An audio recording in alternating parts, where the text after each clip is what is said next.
Okay, he's live. All right. All right. Shalom. Shalom, shalom, shalom. And we want to welcome you, all of you from the 12 tribes of Israel that's been scattered worldwide.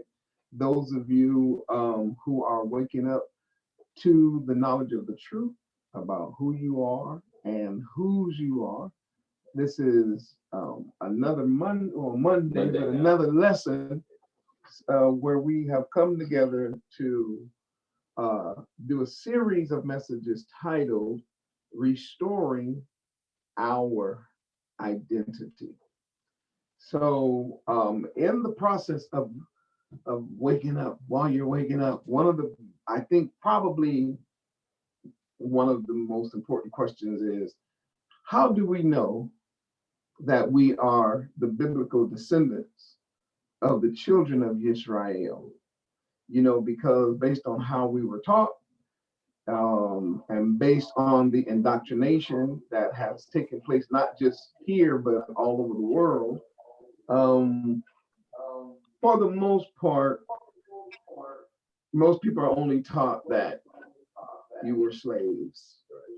So that when a person comes around, like us, say like 400 years later and say, no, you're not just slaves, but you were a great people even before slavery, then your brain for a minute will, I don't want to use that term, but your brain will sort of go on a little short circuit. It's true. And you're like, wait, who are we? And of course, when you don't know your identity, you don't know who you are, you don't know whose you are, you don't know your language, you don't know your last name and all that. So one of the knee-jerk reactions is always, how do you know that? How do you know? And this is what our second or third time dealing with this subject. But tonight, our emphasis is going to be on biblical truth concerning who the biblical Israelites are. Then we're also going to deal with historical truths. We'll look at some historical documents tonight. We're also going to look at some geographical truths where we'll actually use maps and geography to show the migration of the children of Israel, primarily those who migrated from the land that we know today as Israel into what people call today sub-Sahara Africa, and then all the way to the West Coast. And then, of course, if we have time tonight, it would be wonderful for us to end with the talking about the slave trade. And believe it or not, there's so much information concerning the slave trade that's out there and the slave voyages. And we'll get into that as further proof. And let me share something with everybody. We understand something very important, and that is when you first look at information, most people are going to say, wait, hold on, this is just, it's either too good to be true or just cannot be true, or you've been indoctrinated so much that your brain will have a difficult time, and I mentioned this yesterday, going behind the dam. Okay, so we are downstream in time, and what has happened is that slavery has created this huge dam that has dammed up the water of the river. And only a small trickle of water is now reaching your brain. A small amount of information, like water, is coming to you. And unfortunately, when we learn this very small bit of information, if we're not careful, we think we know everything. you know, well, I know who I am, where I am. My name is Johnson, and I'm people from Mississippi. And you're like, oh boy, no, your last name is not Johnson. That's a slave name. That is a European's last name. What is your real name? And people, they short circuit.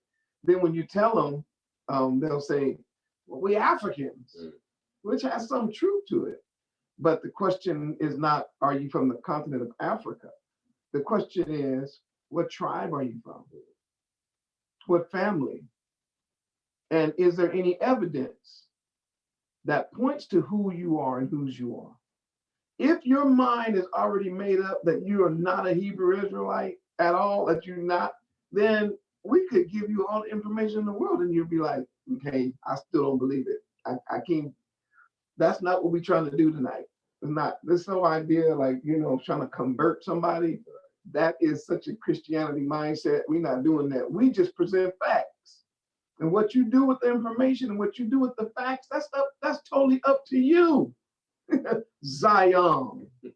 So when we give these verses and we give these scriptures and we give this historical information, and as I said before, my main dilemma or problem, I guess, is that I had too much information. Right. So trying to pick the information that I think should be given right now is, in my opinion, is something that it was a difficult task. It's very hard. So tonight, it's just not going to be me. With me tonight is Yaron, and of course he's to my immediate left, and Hula Dawid will be joining us in just a couple of minutes. She'll be to my right, and we will be getting deep into it. Matter of fact, Hula's going to be pretty much our first presenter. But before she comes, let's start off with understanding something about the Hebrew language. All right. Now, I want everyone to open their Bibles to the book of Genesis, and we're just going to start right here. Because really, the major problem when we talk about us being the Hebrews, one of the first hurdles that we have to cross is the hurdle of the Bible itself being a white man's religion or a white man's book. And I don't use that, I'm not using that term in a derogatory manner. I'm just saying among our people, that's one of our first hurdles. Because every time we look at the Bible in our brain, because of slavery, don't forget that, in our brain, we interpret everybody in this book as white people.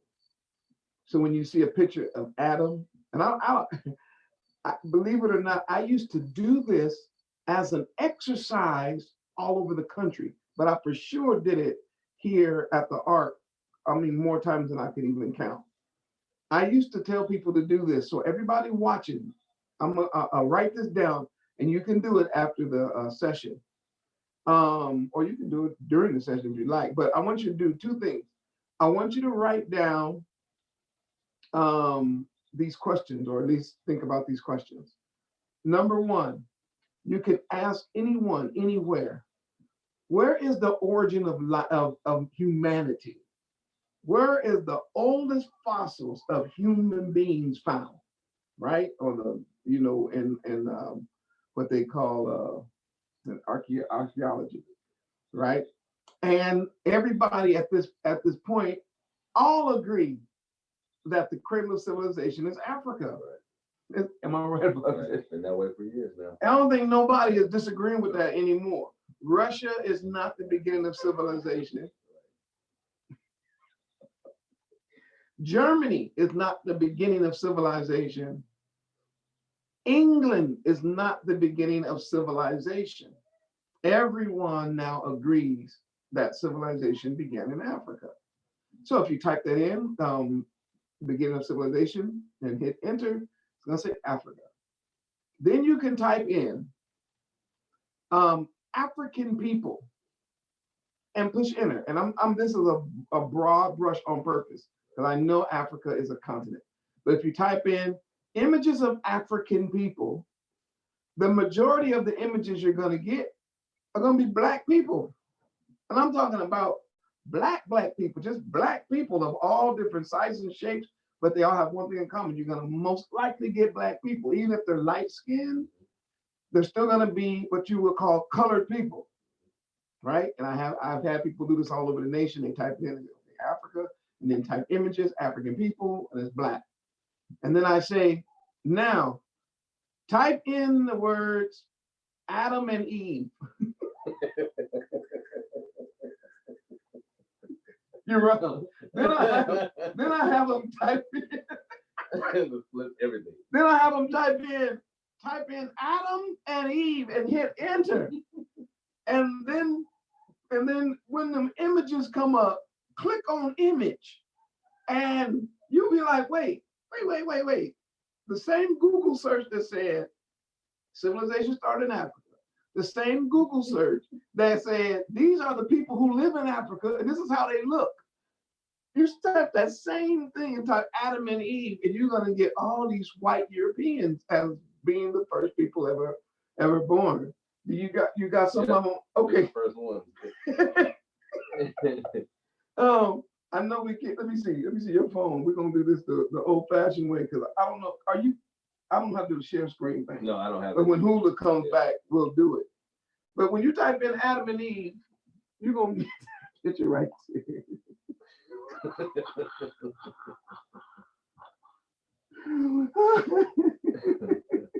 Do y'all see? So you can literally see where the deception and the snake talk is. You can already see, without me even going any further than that, Zion, you can already see that there is a disconnect. So when you know that civilization starts in Africa, you know that the people of Africa are all Black people, then how is Adam from Africa and he's a white European? See? So we're going to start tonight just helping you see one level. Before we even get to the children of Israel, let's just see one level. The very first level is this: Adam and Eve, whose real name is Chua, are Black people. We're gonna just start off with that. We gotta make sure you understand that. All right, let's go to Genesis chapter 1.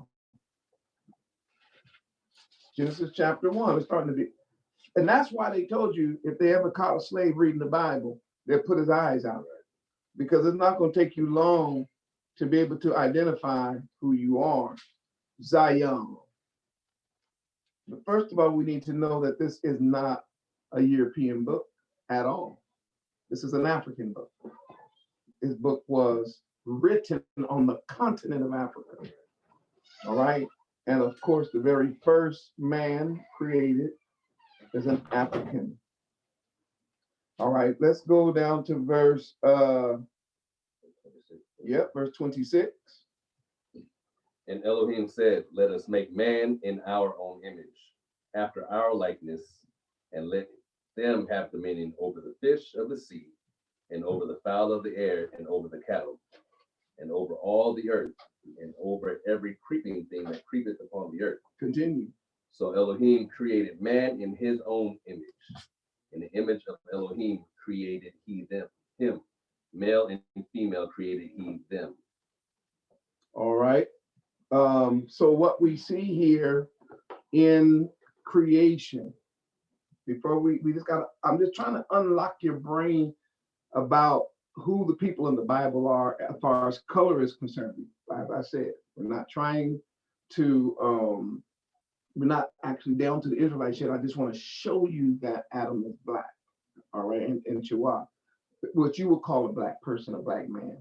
All right, so let's deal with the Hebraic word, first of all, for Adam. All right, so if you all can just write this down, and I'm going to, let me see. Yeah, I think I want to get it. So if you write down Adam, and of course it means man. And that particular word, Adam, is connected to two other Hebrew words. One of the words it's connected to is the earth, or what we would call the land or the soil. The other word it's connected to is the word for blood. So when you look at the land and you look at blood, you have those two words together. And when you put those two words together and you get Adam, you get a description of what we call the first human. is that he is made from the soil, and he has in him, which is the liquid inside his blood. And therefore, in Hebrew, you're going to get a picture of a mixture. You're going to get a picture of Yah. You've read it. He went to the soil, right? He went and formed man from the dust, or really be the dirt of the ground. And then he breathed into man's nostrils the breath of life. So man is the color of earth. But it's not just the color of earth, it's also the color of earth mixed with blood. And so therefore you get the first hue. And I know somebody said, well, how does that work in Hebrew? It just, the way Hebrew writes, the descriptions of the colors are in the words. So Adam is also the Hebraic word for what we would say brown or dark red. There was no Hebraic word for the color like red crayon. And that particular word red, it means from dark brown to red like wine to maybe brown, like, say, for instance, an animal that has the color like a red heifer is actually a very brown cow, right? And we also get from there the word ready. And we know that David is ready. We know that Esau is ready. We know that Solomon is ready. So, but that's how we have to first get over the very first hurdle, is when you pick up this Bible, it is a book of color. The people here are Black people. Okay, so we gotta cross that hurdle first. Then, as we go forward, we're not always dealing with, well, how do you know that they're Black? It's in the very word. And Chawal, of course, is made from Adam, so she's also basically going to be the same color. All right, so Hula's in the room, and so I'm going to have her come forward now, and she's going to present. After Hula presents, then Yaron is going to present, and then I will come back and I'll be the last presenter. So. You want the middle? You want to start us a little? You should get it. That's great.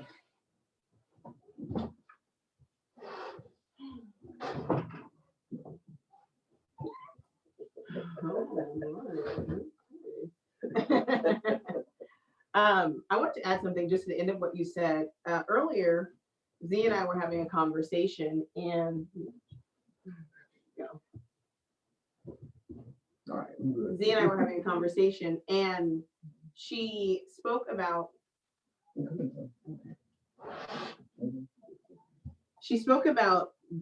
tracking Indigenous peoples, and it was a very interesting observation, very basic. She said, why, whenever you go into antiquity or just anywhere, and you say, what are the Indigenous people of this place, and what are the Indigenous people of that place? She said, they're always brown people. She said, where do European Indigenous people come from? And I was like, that is a very good train of thought. I don't have the answer for anyone. I just thought I'd put that out there because it's a very good thought to ponder. You don't go, to Europe and then say, well, who are the Indigenous Europeans? Most of the time, if you go to Greece, the Indigenous Grecians are a brown-skinned people, Mediterranean area. If you go into Russia, the Indigenous Russians were originally a brown-skinned people. And so she asked the question, everywhere you go.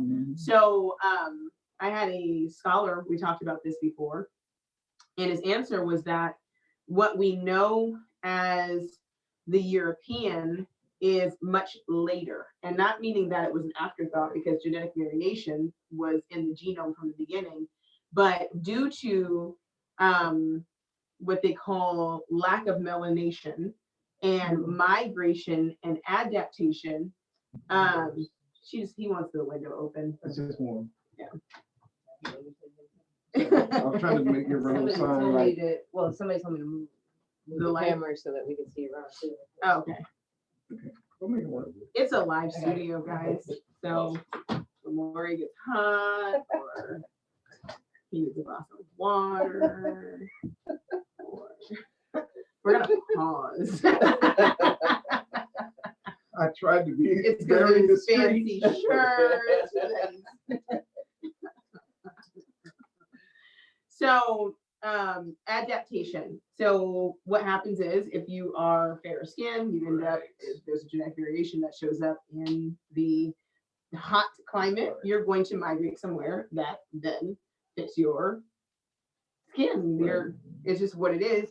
And you're going to do it with other people who also carry that trait. Because if you know anything about genetics, if you begin to intermingle with people who have a recessive gene, eventually it becomes a dominant gene because you pretty much carry all recessive traits and very little of the dominant traits, but we can also see how those variations come back in. So that's just a point to that, to see where everybody fits in. We all come from the motherland and then we do this, right? It is what it is. It's science. Okay, so my portion is kind of brief. I know you told me don't be brief, but it is. So what I'm pretty much covering, I'm going to share with you guys some sources, because I think the journey in discovering who you are is not that it's personal, because I think we should share it with each other, but what you're going to find and what you're going to dig out based upon your interest adds to the overall conversation. So like my genetic background and areas that may intrigue me, and yours, they're going to branch out, but it all adds to the collective. So we're dealing with how natives fit into the equation, how indigenous people fit into the equation, how the Kohen in India, who are a Hebrew group, how the Hebrews in Madagascar, and how the Hebrews who migrated into the islands and into Europe and other areas, we're all going to kind of focus in different areas. So what I want to kind of do is give you some basic tools first, and then kind of go over just why that's even a thing. So last week we talked about how language and culture go together. So we're going to kind of work a little backwards. So what normally happens with the window. If I sneeze, I apologize. I just felt it. Oh, I thought you were getting the corona. Funny. People are That's dying. true. Right. I think that's So we're going to work a little bit backwards, and we're going to talk about how the language that we talked about last week is connected to a people. In order to disrupt the culture and the identity of a people, you have to then take away their language. right. Because why? In Torah, we're commanded thousands of times to remember. We're told to remember, to remember. Mm-hmm. The word for remember in Hebrew is zakar, and it means to retell something or to engrave it in your mind. But if I take away your ability to communicate with one another, then I take away your ability to retell your story. And so while there have been lots of slaveries, I've heard this conversation a lot, and while lots of people have been oppressed, and while lots of people have been taken into captivity, and while lots of people have been disenfranchised, the way that the so-called Negro was disenfranchised during the transatlantic slave trade was very, very unique. And it was unique in, I'm going to give you two ways, and I think I have a third. So the first way is that they were stripped of their identity. And not in the sense of, oh, I came to a country and I assimilated so much I forgot who I was. But at any time, if I talk to somebody, they can remind me, like most other cultures. That's not so for the so-called Negro. The second one is that they stripped their language. They removed the ability for these individuals to communicate. This is very different from other groups who have migrated or immigrated into the Western world. Correct. Most of the time when groups immigrated into the Western world, they were able to also form small groups and communities within that place, within that nation. So like when people talk about the Irish and how the Irish were poor, the Irish still have right, and they still come from Ireland, and they still speak their native tongue. When you have the Chinese or the Japanese come over here, they are from Japan, and they still speak their native tongue. The Chinese are from China, and they speak either Mandarin or some form of the Asian dialect, and right? Every city has a Chinatown. Right, there's a representation, and they're allowed to commune and keep their culture and their language, and their connection to a place facilitates that the culture, their Right. ethnicity. So that was not so. Third was they took away their Elohim.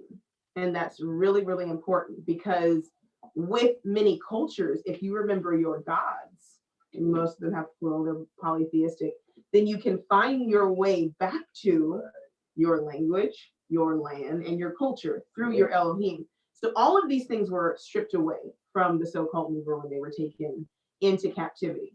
And so when we're seeking to recover or restore your identity, the reason why it does become, I use this term loosely, religious, and the reason why it does become an issue of national pride, it's not the idea of national separating from the nation causing anarchy. It's the idea that I need to reclaim my nationality and be proud of it and understand it so that I can begin to live out my nationality. And the last portion is language. The reason why you need a language is because our language specifically, and everybody's, and to the same end, allows you to do what your people used to do. So if you are, Chinese, then there are certain things about the Chinese language and how it's written, and it's in their martial arts, and it brings them back to the base of their culture. Well, the Hebrew language is exactly the same.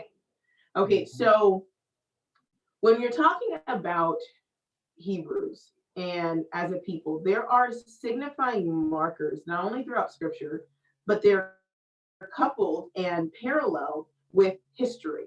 And that is what makes the revelation, if you will, of who the Hebrews are so impactful, because it's not something that's necessarily hidden, because Yah's made it very clear it's suppressed. There's a difference between something that's hidden and something that's suppressed. Something that's suppressed is done intentionally. Something that is hidden is sometimes because you lost it, right? Well, we've lost our identity in a sense, but more so it's being suppressed. So now when people have an inkling, like when people used to preach and say, those people are just like us, there was nothing to like attach that to. So it just kind of like floated and then dissipated. And then it floated and dissipated. And so inherently we have this feeling, but we have nothing to latch onto because the information has been suppressed. It's either hidden in the back of museums, Right. or the books are books that we don't know how to find, or due to social and political movements who were started to remove one group and then replace it with another group. So like Zionism. The Zionist movement stopped a lot of press during that time because of anti-Semitism. And where I think Hebrews got mixed up and where we kind of sometimes lose our voice is that you're fighting against anti-Semitism when you're Semitic. And so don't fight the battle and be considered anti-Semitism. Speak the truth and remind the world that you have the right to speak that truth because you are Semitic. Okay, I hope that makes sense. Okay, so in the process, and I think part of the reason why you kind of asked me to do this is because we've done a lot of research on this topic. And the reason why is because it's hard for people to begin to follow something when they don't have an identity in it. And that goes for the bloodborne and the grafted in. It's important that you see your identity with these people. You don't see yourself separate from these people, and that you go all the way in. Because once you're in, the color issue is no longer of any effect. But the color issue is of a major effect when the people who the Most High has chosen don't know who they are. And so it is our responsibility to constantly bring to the forefront the reality that there is a portion of Yah's elect who are dismissed and omitted from their inheritance because the world has begun to despise them because of the color of their skin. Not knowing that the indigenous people and the people of the book looked very similar. Yes, there has always been variation, but the reality is that our people looked as they do. So there's a couple of, I start with just the resources, and then we'll get into some of the things that each of these cover, and that'll answer some of the questions we have here. So, I'm sorry. I was like, can you read your grandma? Absolutely. I thought I had one. Okay, so these are some books. If you're new and you are trying to find information, I beg of you, and I hope I don't put this person on the spot by using this example. So forgive me if I do.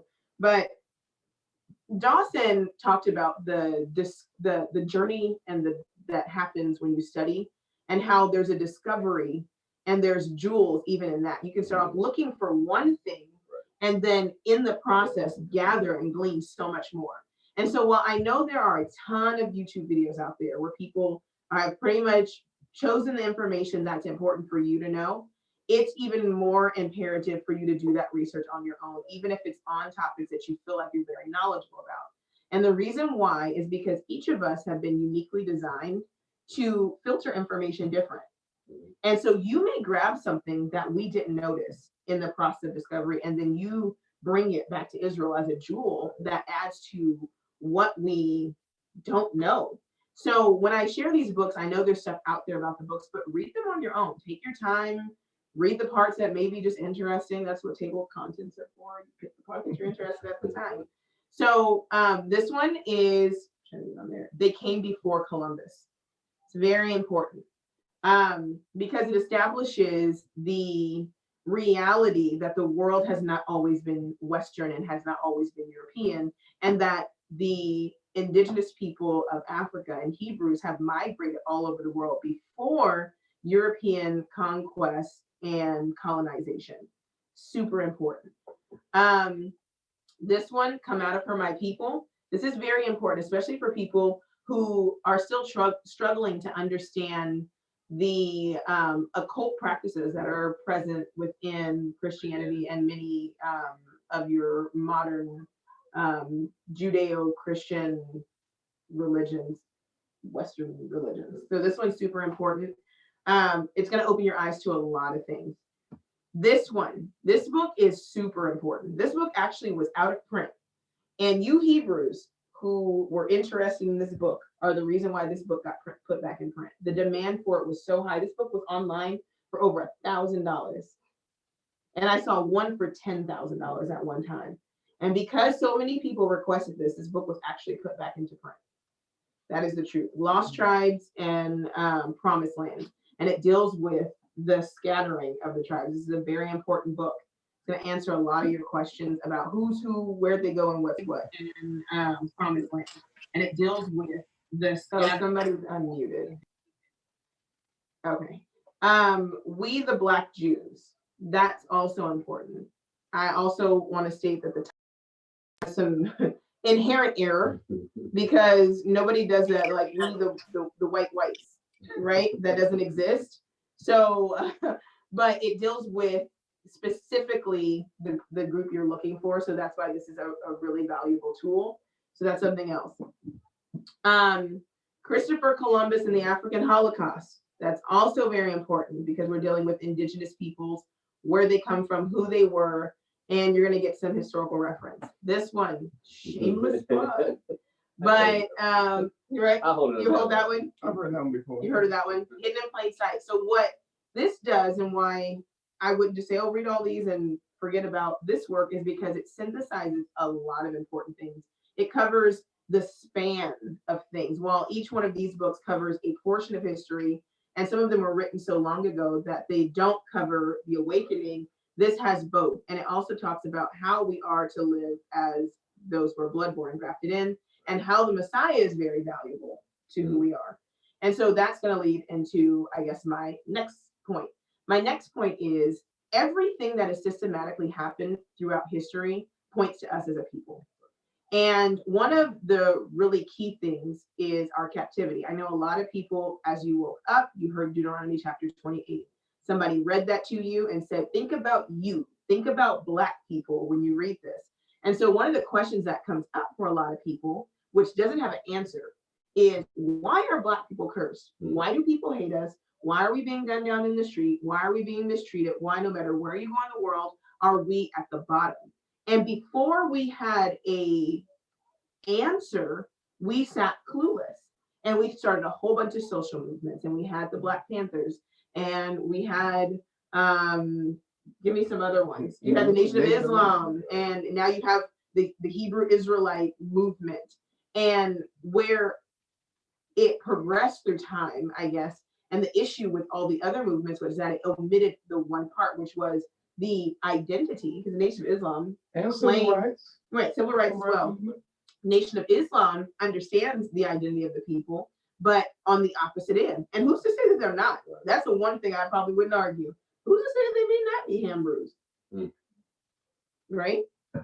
So they claim the other end. They claim Ishmael instead of Isaac. So you have this thing where we're constantly searching for our identity, but the clues of our identity are held in Scripture.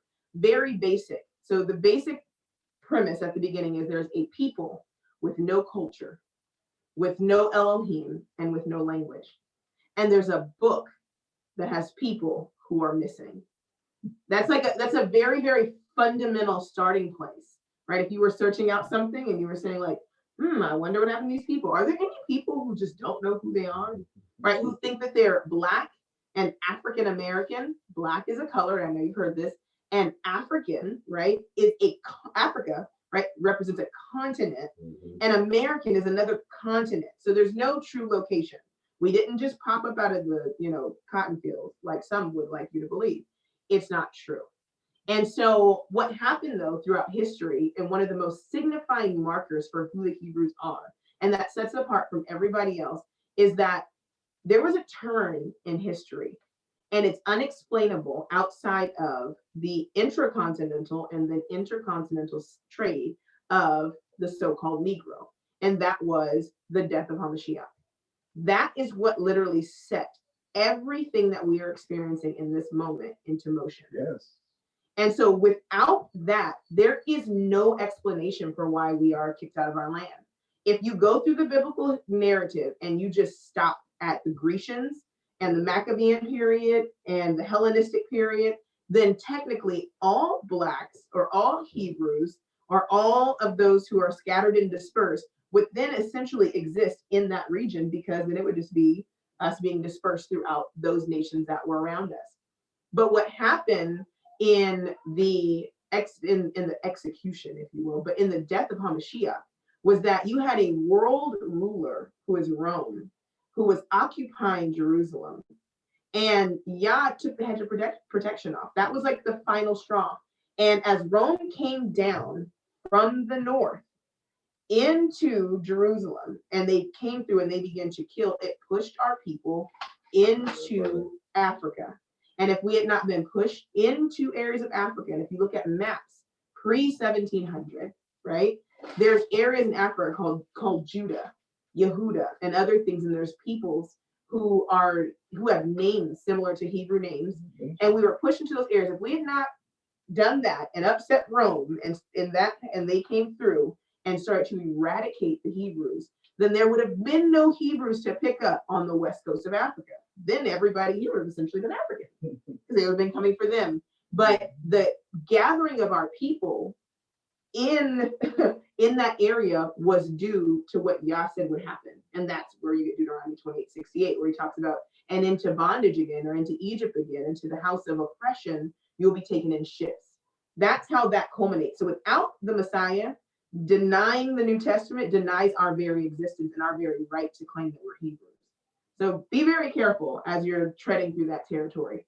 So what then happens over time, and if you do some research and look around, there's a quiet period in history. While the Negro is in slavery, the world is craftily orchestrating the most brilliant cover-up ever. While you are out of your place, and while you are losing your language, losing your mind, being raped and beat and disenfranchised, as it's spelled out in Deuteronomy 28, the crafty council, right, has come together, and they're moving the chess pieces around. And they're like, we have to get them out of the way first, because as long as they're still in this land, then nobody's ever going to believe what we're getting ready to do next. Right. So that period of time where the so-called Negro is in slavery, the world and how the world is viewed is being reconstructed. But, and this is the last book I have, The Racial History of Man. I found this book in a library. It has somebody else's name in it. I found it online. And there was a quote in the book. And And it talked about what this is. He's an anthropologist, and what the original Hebrew looked like. The book was written pre-1923. It is out of print. And the writer is Ronald B. Dixon. He's a professor of anthropology at Harvard University. And he begins to talk about who the Jews are.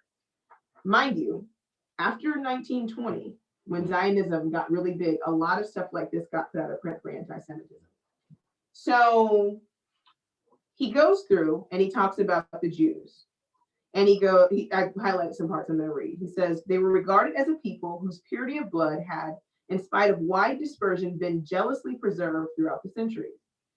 As soon, however, as detailed investigations in regard to Jewish physical types began to be available, it appeared that it was extremely doubtful whether either of these assumptions were true. For the Jews proved to be by no means uniform in their physical characteristics, and the great majority appeared to be of a different type from that found among Semitic-speaking peoples. He's talking about your modern-day European Jew.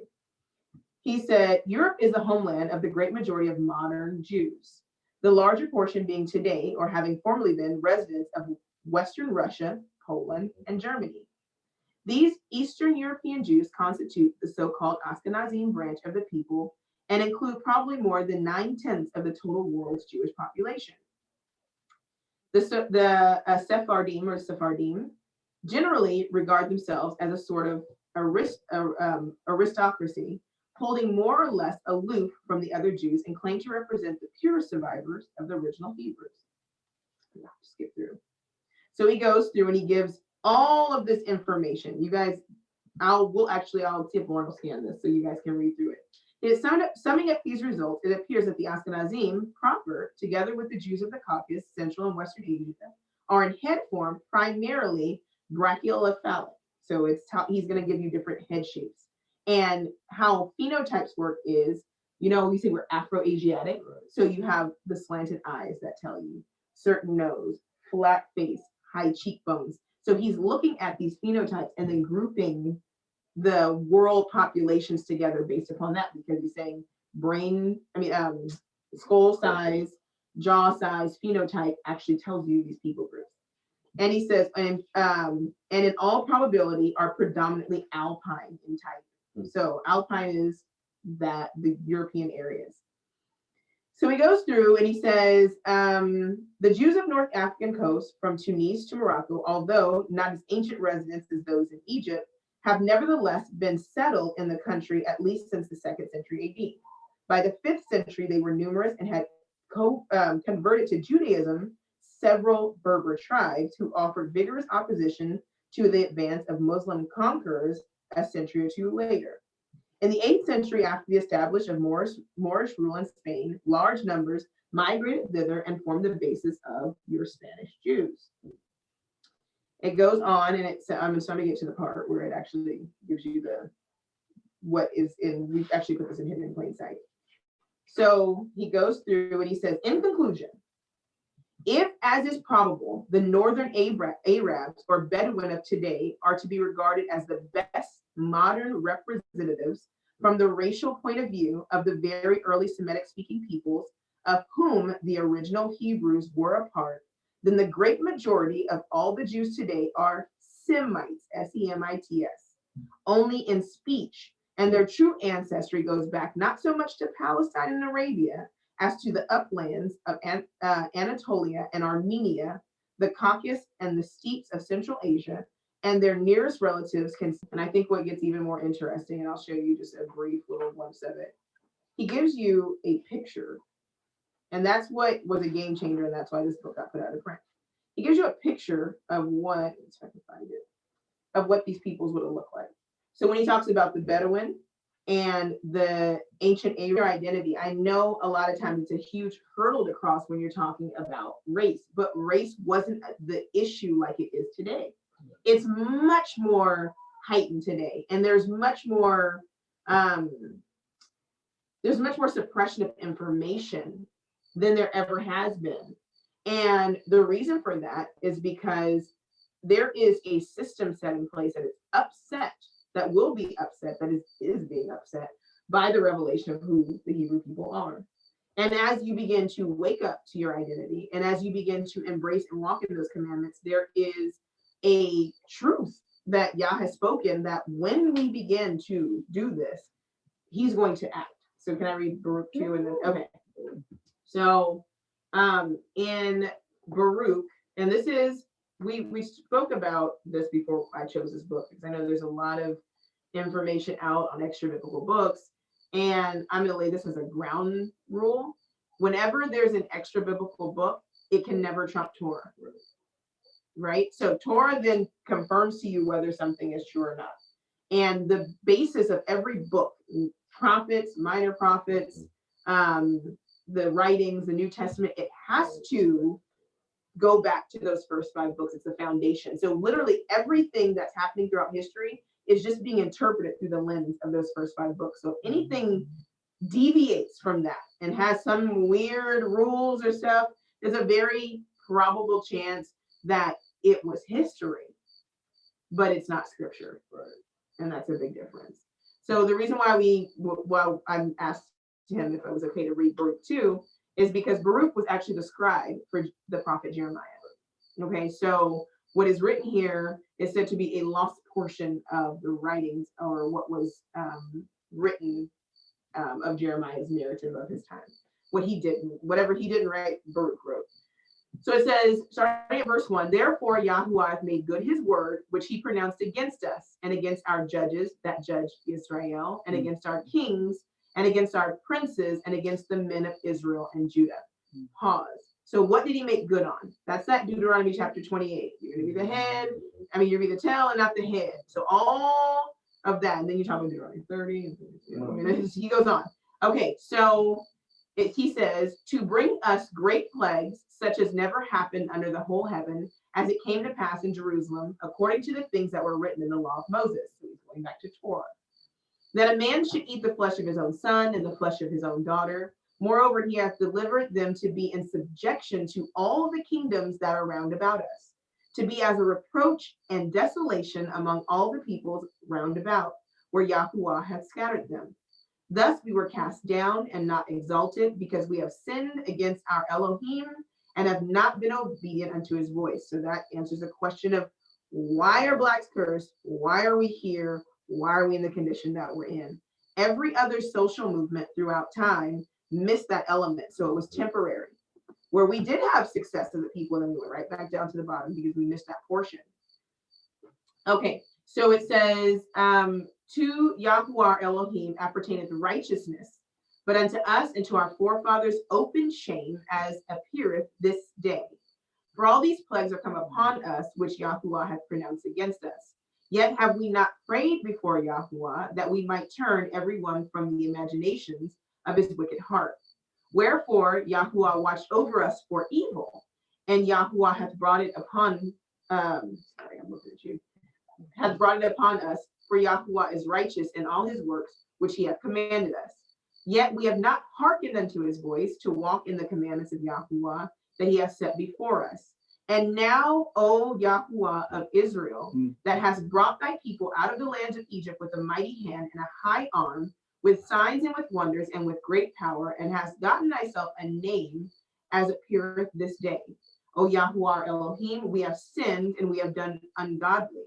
We have dealt unrighteously in all thine ordinances. Let thy wrath turn from us, for we are but a few left among the heathen, where thou hast scattered us. Hear our prayers, O Yahuwah, and our petitions, and deliver us for thine own sake, and give us favor in the sight of them which have led us away. That on the earth, that all the earth may know that thou art the Elohim Yahuwah, because Israel and his posterity are called by thy name. O Yahuwah, look down from thine holy house and consider us. Bow down thine ear, O Yahuwah, to hear us. Open thine eyes and behold, for the dead that are in the graves, whose souls are taken from their bodies, will given unto Yahuwah neither praise nor righteousness. But the soul that is greatly vexed, which goeth stooping and feeble, and the eyes that fell, and the hungry soul will give thee praise and righteousness, O Yahuwah. Therefore, we do not make our humble supplication before thee, O Yahuwah Elohim, for the righteousness of our fathers and of our kings. For thou hast sent out your wrath and indignation upon us, and you have spoken by the servants the prophets, saying, Thus saith Yahuwah, bow down your shoulders to serve the king of Babylon. So shall ye remain in the land that I give unto your fathers. But if you will not hear the voice of Yahuwah to serve the king of Babylon, I will cause to cease out of the cities of Judah and from without Jerusalem the voice of mirth and the voice of joy, the voice of the bridegroom and the voice of the bride. And the whole land shall be desolate of inhabitants. But we would not hearken unto your voice to serve the king of Babylon. Therefore, thou hast made good the words that you have spoken by the servants of prophets, saying, namely, that the bones of our kings and the bones of our fathers should be taken out of their place. And lo, they are cast out to the heat of the day and to the frost of the night, and they died in great miseries by famine, by sword, and by pestilence.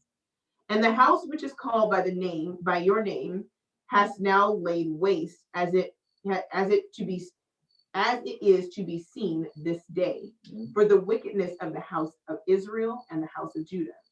O Yahuwah, our Elohim, thou hast dealt with us after all thy goodness and according to all your great mercies.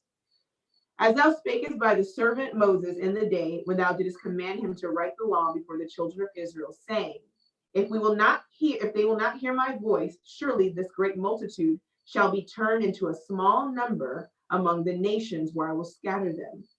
For I knew that they would not hear me, because it is a stiff-necked people. Here we go. But in the land of their captivities, they shall remember themselves and shall know that I am Yahuwah their Elohim, for I will give them a heart and ears to hear. And they shall praise me in the land of their captivity and think upon my name and return from their stiff neck and from their wicked deeds, for they shall remember the way of their fathers, which sinned before Yahuwah. And I will bring them again into the land which I have promised with an oath unto their fathers, Abraham, Isaac, and Jacob, and they shall be masters of it, and I will increase them, and they shall not be diminished. And I will make an everlasting covenant with them to be their Elohim, and they shall be my people, and I will no more drive my people Israel out of the land that I have given them.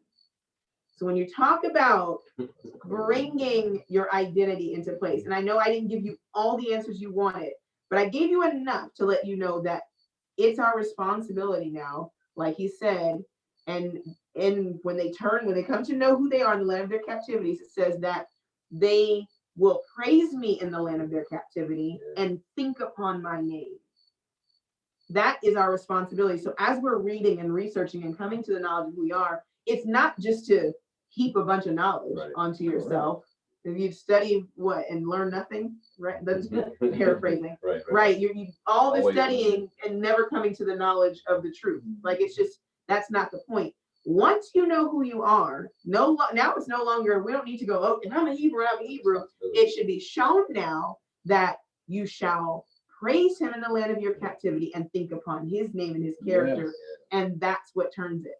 So as we're giving you the information and restoring your identity, it's not just so you can know who you are and then tell yourself that you're an Egyptologist Hebrew or a Moorish Hebrew or a Muslim Hebrew. That's not the point.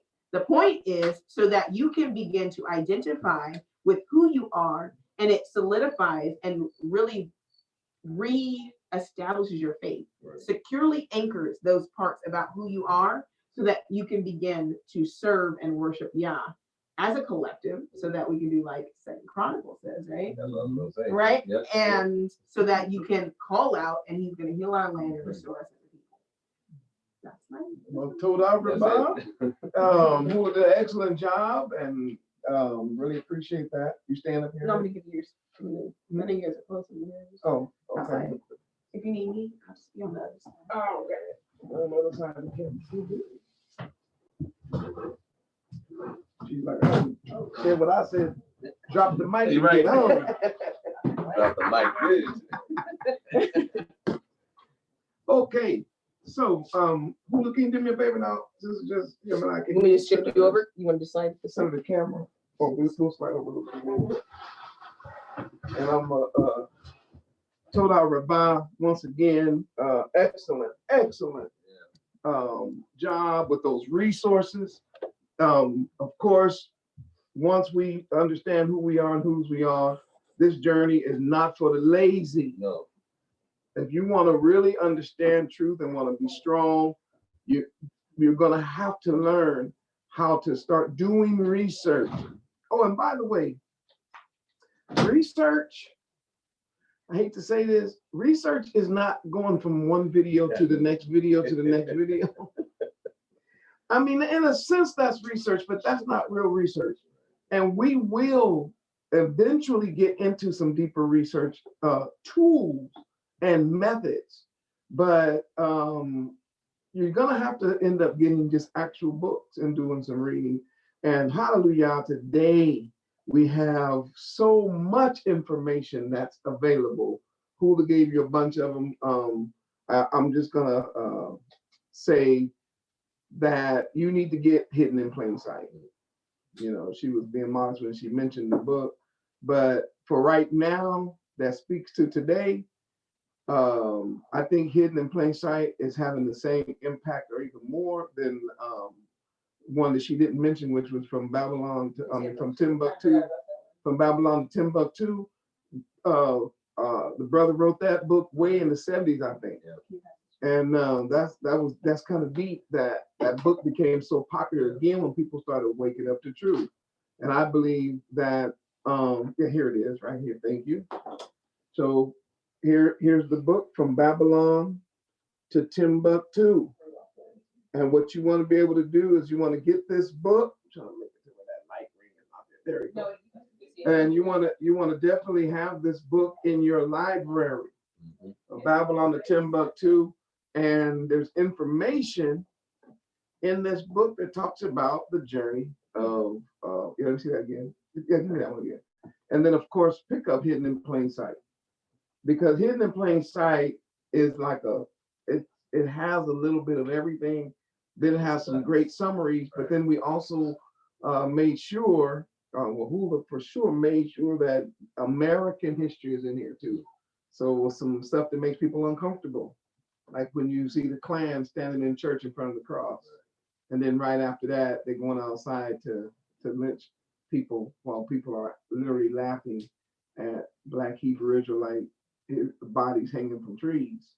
So, but when you get this book, you'll understand because it's fulfilling prophecy. So I want everybody to get it. I know that if you're watching this video, you know, we get thousands and thousands of people. Matter of fact, by the time it's all over, it'll be hundreds of thousands of people. I mean, if just 10% got this information, it would just, it could turn the whole world. Okay, so tonight, I want to, so once again, Toda Rabbi, which means in Hebrew, thank you, expanded greatly. Thank you, multiplying to Hula for that. And then I'm going to now let Yaron come forward, and Yah's been placing on his heart. Again, we're going to be looking deeper into some of the proofs that we are the very children of the Most High Yah, the children of Israel. So Yaron? So I have a couple things that will jump around. Hopefully, you all have heard me say before about looking at the Negro Land map.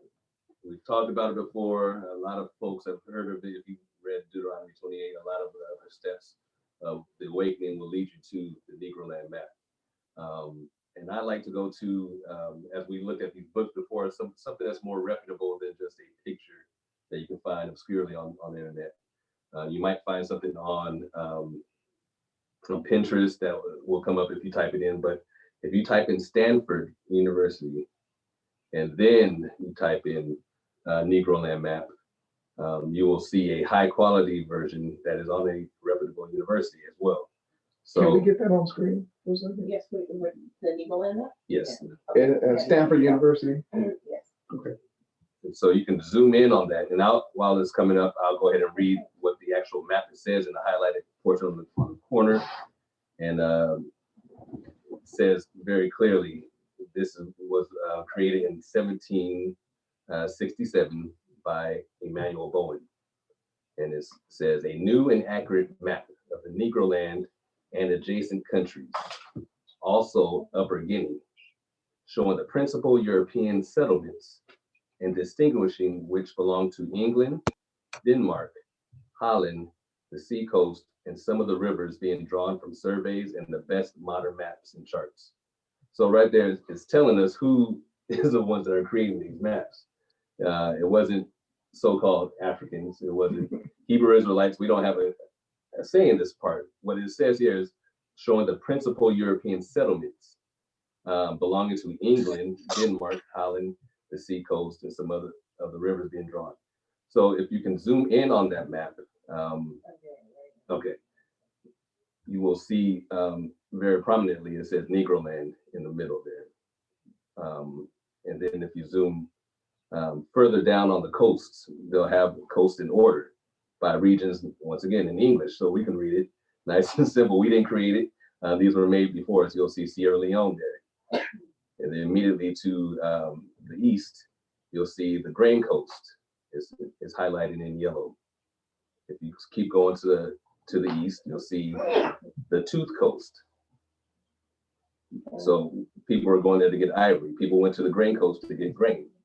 You keep going to the east, you'll see the Gold Coast, and where they got gold. And then you keep going to the east a little bit more, you'll see it says Slave Coast. What do you think they got there? Slave. So the Slave Coast is right there. And then when you look at the details of the Slave Coast, it actually has the regions highlighted. Yeah, there it is there on screen now. So if you could start, I would say correct, and go to the bottom coast. So Negro land map is right there. You see Negro land. Yeah, right I see there. the Tooth Coast. Okay, so yeah, we have Grain Coast on the far end of the west, then Tooth Coast. Right here. Yep. Then we have the Gold Coast. Then the next is Slave Coast. And so that's our highlighted portion there. And once again, we as Israelites did not make this map. We didn't put it on Stanford University's website. It's there for us. You can find the map elsewhere, but they have a high quality version. So as you see, it says KM of Judah. So that KM, if you look at the other nations, other regions, they'll say KM of Aslan on the Gold Coast. You look to the right where it says Guinea, you'll see King of, KINGD. So they're doing different abbreviations, but all those abbreviations, if you look at it, they'll mean kingdom. Kingdom of. So Kingdom of Judah. There it is. We never learned that in any, Afro history class, any Black history, Black world studies. We never learned of a Kingdom of Judah in the slave coast in Africa. So when people say, "Are you guys Africans?" Say, well, if we want to use that term, yes, we came from the shores of Africa. But what kingdom did we come from? What nation? What people did we come from? Right. And it's right there for you all to see. We can't make this up. We couldn't make it up if we wanted to, and definitely couldn't make it up and say, "Hey, Stanford, put this on your website for all the world to see." It's there, it's truth, it's color, it's high quality, and you can click on the details on there where it says more details. It'll give you a little bit more breakdowns of certain things, and that's just one of the simple things in the beginning that really helped me to understand that these Israelites that I'm hearing about aren't making this up. Right. They don't have the power or the influence to put this information out there. And then with the travels that we were fortunate to do, going to Paris and going to the Louvre, to being able to see the Afro-Asiatic section ourselves. I went pre-wake up. I went there maybe back in 2003, I believe, and I went to go see the African section. I went to go see, where we're from. And anyone who's been to the Louvre in Paris, it's a huge museum. Oh my goodness. Huge. And you're going to go to the African section to see what you think is going to be some of your story.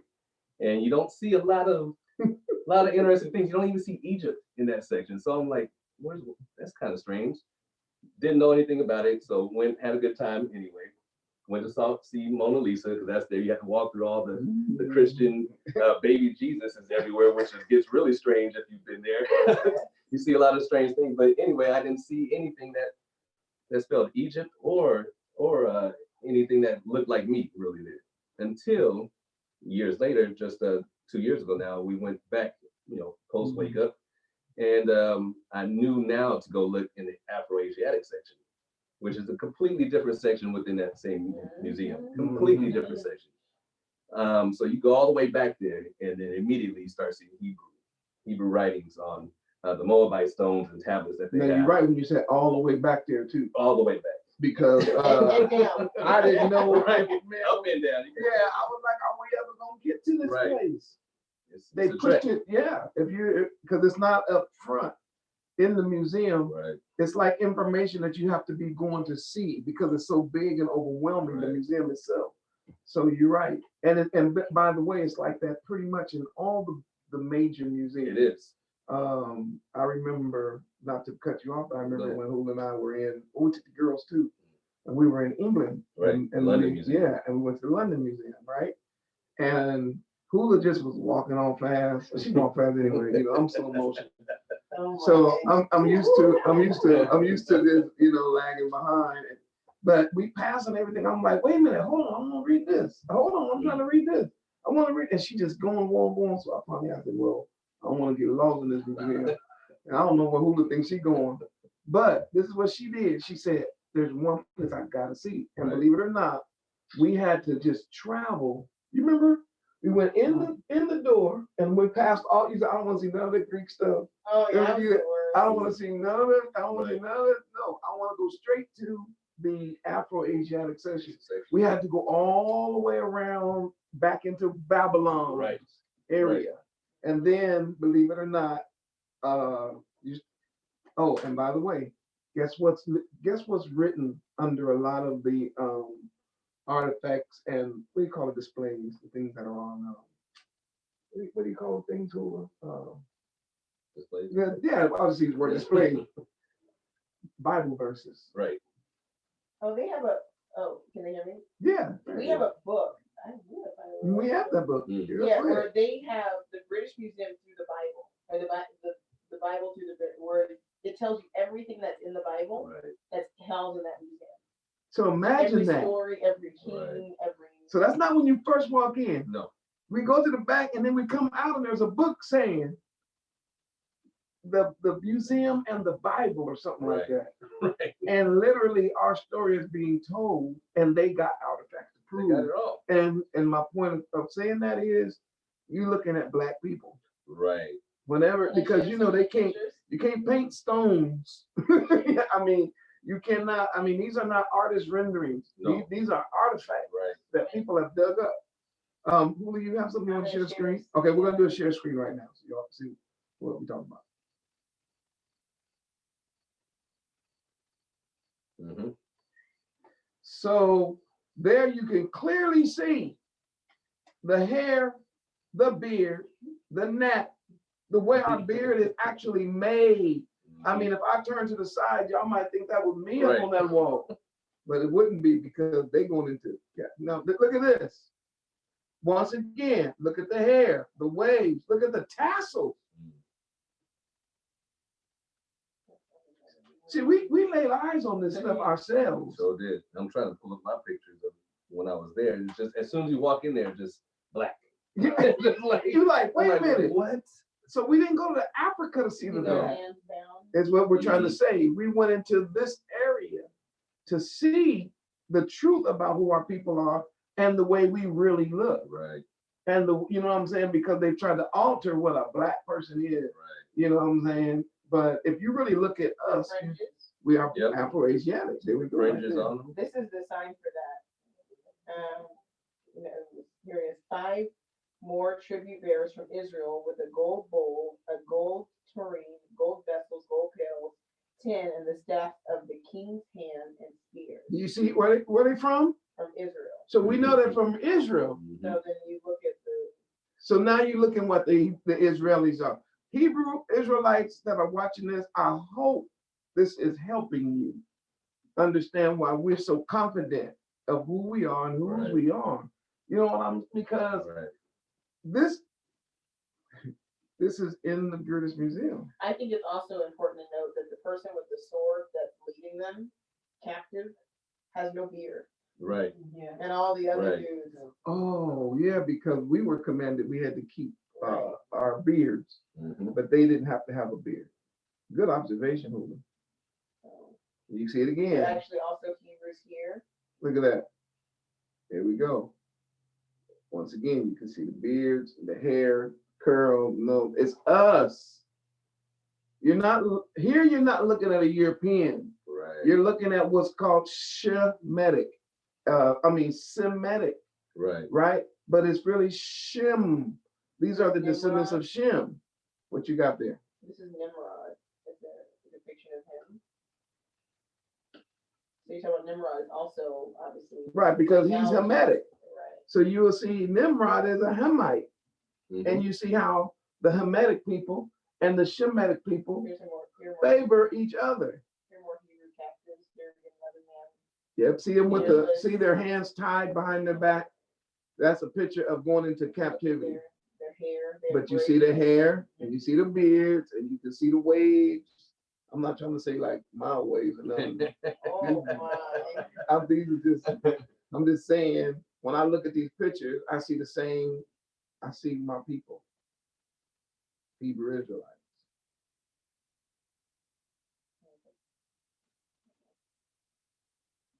Yeah, I think that's from there. You want to go back somewhere else? This is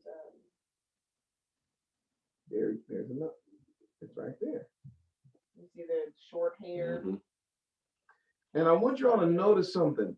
Hebrews, for the most part, because of Torah and the law, we didn't make a whole lot of images of ourselves.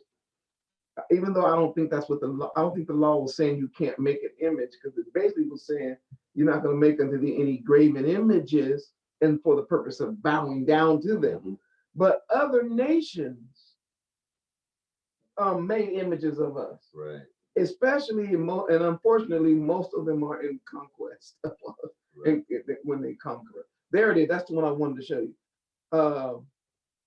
Where there it is. Assyrian soldiers carried the heads of the dead. King Sennacherib was shown in his chariot, but this part is now lost. Okay, so if we're looking, is that an actual video? Yeah, where we were talking about that. It's not that long. Just play it. I don't think I said anything. Oh, it might not say anything. No, not this one. It was another one. Oh, okay, but anyway, King Sennacherib is in your Bible, and the conquest of Israel is that particular picture. They have it in that museum. Mhm. So, Toda Rabah, I love that screen share. Yeah. Go ahead. So yeah, both Paris, both London, many other places. You can go and see these places, and see these same artifacts that were taken from the land, and they didn't change anything with the things that we're looking at there. They didn't whitewash the skin tone on the ones that have color. There are some with color as well. Yeah. They definitely couldn't change the hair texture. So these are a people that look like us. We've shown you now with anthropology. We've shown you with maps. We all encourage you to look it up yourself, to actually just spend 5 minutes and think about if we came from slaves, where do they get the slaves? And we say Africa, but we can't all be just from. It's 54 countries in Africa, more countries than there are states in America. We say we're Americans. We don't mean we're from every state in America. Correct. And Africa is humongous. Oh my So God. You put 5 United States in the Africa. Right. So to simplify it down to say, oh, we're just going to choose a region from West Africa, that's what the DNA test like to tell us, from sub-Saharan or West Africa. What people do we come from? And they're telling us in maps, they're showing us in the archaeology where exactly we come from. They know it, we did it. Now we're waking up to the truth. It was suppressed, and now all praise to the Most High that He's rebuilding it back to us, and we're coming to the knowledge of Him, just as Scripture said we would. Can I just add one more thing? Oh, for sure. So, if you ever do get the opportunity to visit, and it's not that all the information here is concerning this, but to visit the African American Museum in Washington, it is not a secret that we have known who we are. Right. So I'll screen share a couple of the things that I saw. Okay, Wow, this next yeah. screen sharing is coming from the African American Museum in America. And Hula's gonna screen share some information. I mean, some pictures. So here we have young men reading Torah. If you look around the neck, they have a like a prayer shawl, and there's Hebrew written on it. Okay. Yep. This is in the museum. It's a video that Mhm. actually plays in the museum. There's another That's all image right. that's there.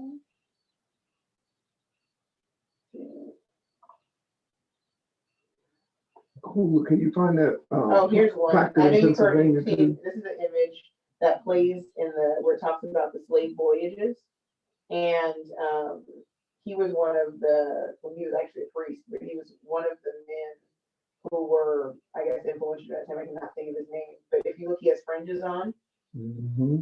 fringes on his top. He has this thing around his neck. Have his beard. Oh, here we go. This is a family keeping face up. Yep. So this is not something that is just new for right now, is all I wanted to show you. It's even expanded into modern time. It's just the information, like I said, is suppressed. Absolutely suppressed.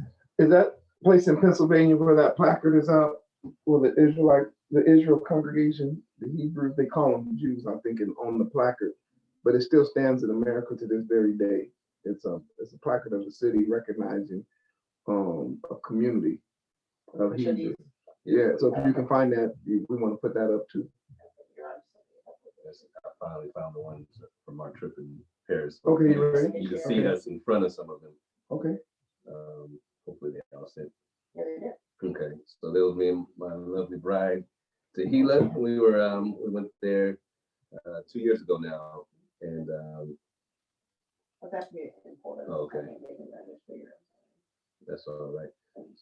So we went to in addition to seeing our Afro-Asian people, we saw some of the Egyptians later, but there's some of the same stuff. This is stuff you can go up and touch. It's right there with Yeah. details. And it was Wow. amazing to see firsthand because we've seen them in videos, we've seen them in awakening videos, we've seen them in books, but to see them firsthand, like this is literally crafted of from people. Here it's hard to see on here. This one, That's Hebrew writing. You see a Dalit, a coal, a head. and this is in the Afro-Asiatic section. Nowhere else in the Louvre will you find this, but that section.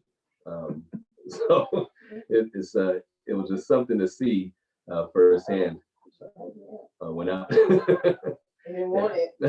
yeah, they're shutting that down too now. Man, I'm back. All right. So there's some images. We had so many more, but believe it or not, my camera faulted out and deleted most of them. But this is one I like. Look at the little boats here that they have the Egyptians on. These are the ancient Egyptians. And look how black they are. Right. They all got little afros. And that's not the Egyptians we see when we think of King Tut. I'll tell you this too. I learned this from an anthropologist while I was in Egypt, because I have similar pictures from the Cairo Museum. And he says, I asked him, I said, were Hebrews actually in Egypt? And he said, absolutely. He said, I said, well, why in history they say you never see them anywhere? They were never there. They're in none of the writings. He said, because Egyptian culture and context, right? All the big stuff is of the leaders. Always. But all those little figurines, yes, those are the slaves. Right. He said it was always small. They always made them small. It showed you, I'm great, you're little. You know how many little figurines are left in Egypt? I'll show you my collection. I took pictures. Every case is just, and they're all different. You can see people who look more Phoenician, dark skin. You see more Afro-Asiatic. You see some who have different phenotypes. And they were very, very precise on sculpting the slaves as they looked, but they make them all look identical, of course. But they sculpted the slaves as they looked in the period that they had. Right. So, we didn't go into slavery on a little canoe ship. No. Let's go to the next one. Oh, you have, see, just like that. Yeah. Right. Small. Yeah, there were tons of small ones. And like I said, I wish more of the pictures actually I kept. That was me with baby beards just starting off back then. I was still in active duty there, but I mean, just the color that they brought back. Right. There's no question. No question. They who we didn't are. say, oh, let's make him the color of that people. I think I've shared that story before, but I know when I went to Rome, and I did a Look, tour. that was a whole wall. A whole wall. They've taken entire walls of wall. buildings and placed them there. You go Oh, to the man. lower levels, and I mean, Oh, like the British, I mean, not just the British, mile. It seemed like a mile of wall. Met. the Met has a whole temple reconstructed inside of it. Right. And so when my time in Rome, it was hilarious because I did a tour. This is, I only played this back in my mind after I started waking up and really looking at things. But while I was there in Rome doing a tour, went to the Vatican and Sistine Chapel, and they had some images, some mosaics of people from the Bible that we know. And there were a number of them that were dark skinned and had little afros. And I remember saying softly to the people next to me, I was like, man, those pictures must have faded. That's how my brain is trying to make sense of it, because it couldn't process the fact that these are Black people. And so the tour guide, she overheard me, and she goes, everyone says that. And here, waking up later, I think back, I said, well, how come they faded, but not the clothing or the doves that were in the painting? Like only the skin on the people? No. And then the afros were still there. So. And remember, when you go to places like the Vatican, the Louvre, and all that, part of the pride is an accurate. They want the original. Right. Now they may put out a duplicate that's not, it's been whitewashed. Right. But when it comes to the actual original, they want the original. So when you go to places like that, no, leave that picture up, please. Oh, sorry. Yeah. When you go to places like that, it's Javon had a chance to go to Armenia, and he said they tried to whitewash all the stuff on the lower level, but you cannot whitewash the ceiling where they put the mosaics and all of the stuff that's on the top. He said, so what you see is when you look up, like all of the people are Black. He said, including their depictions of the angels, all the prophets, all the disciples, Hamashiach.